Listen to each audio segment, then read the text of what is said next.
সংশোধিত ওয়াকফ আইনের প্রতিবাদে উত্তপ্ত হয়ে উঠেছিল মুর্শিদাবাদ। পরিস্থিতি এমন জায়গায় পৌঁছয় যে সেখান থেকে প্রাণ বাঁচাতে স্থানীয় বাসিন্দাদের মালদার বৈষ্ণবনগরের একটি স্কুলে গিয়ে আশ্রয় নিতে হয়। আর এবার মালদায় গেলেন সুকান্ত মজুমদার, আর সুকান্ত মজুমদারকে পেয়ে একেবারে কান্নায় ভেঙে পড়লেন ঘর ছাড়ারা।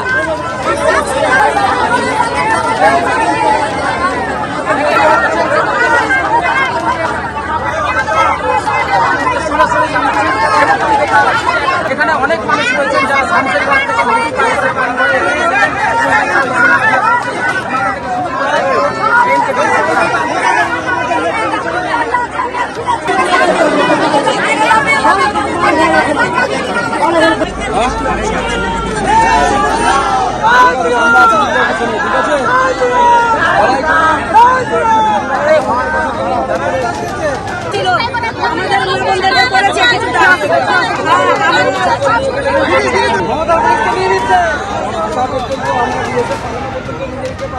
ইজ্জতকে নিয়ে ছিনিমিনি খেলা হচ্ছে। প্রত্যেকটা মহিলা বলছে দেখুন তাদের ইজ্জত নেওয়ার চেষ্টা হচ্ছে, কোনো রকম বেঁচে ফিরেছে।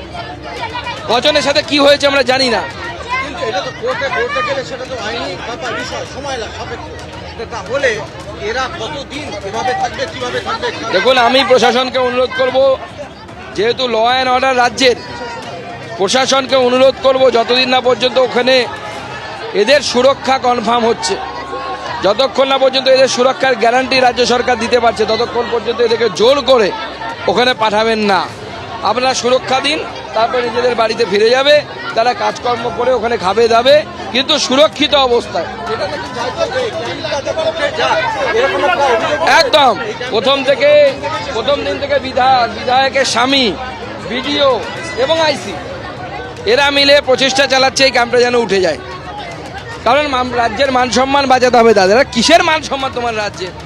তুমি আমার মা বোনেদের ইজ্জত রক্ষা করতে পারছো না। অপদার্থ মুখ্যমন্ত্রী, একজন মহিলা মুখ্যমন্ত্রী হয়ে শুনতে হচ্ছে আমাদেরকে উনি ইমাম সাহেবদেরকে নিয়ে নাকি মিটিংয়ে বসবেন।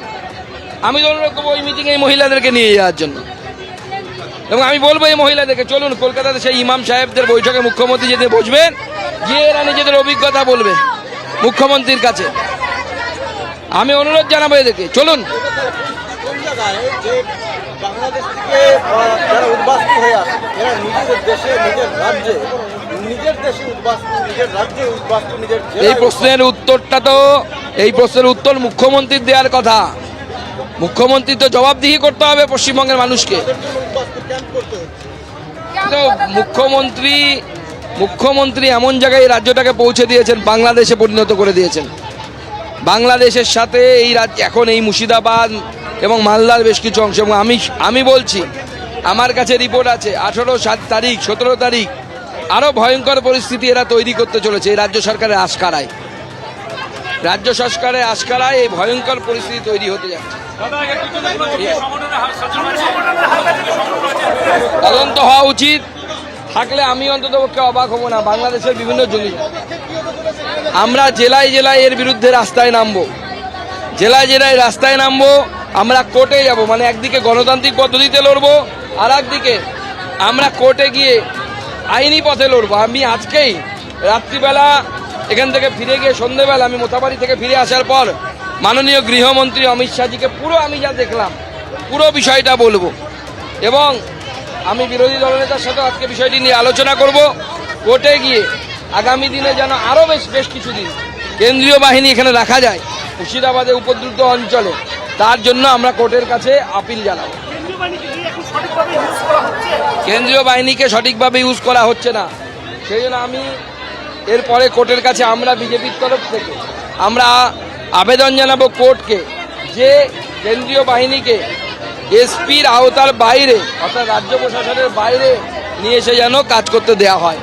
নচেত কেন্দ্রীয় বাহিনী বসে থাকছে। আমাদের কাছে কালকে সন্ধ্যেবেলার রিপোর্ট 7 নম্বর ওয়ার্ডে মুসলমানরা আবার হামলা করেছিল দুষ্কৃতীরা, কিন্তু 15টি গাড়ি পুলিশ থানার সামনে বিএসএফের গাড়ি চুপচাপ বসেছিল, তাদেরকে বলা হচ্ছে না যে যাও। এই ভয়ঙ্কর পরিস্থিতি, ভয়ঙ্কর খেলা চলছে।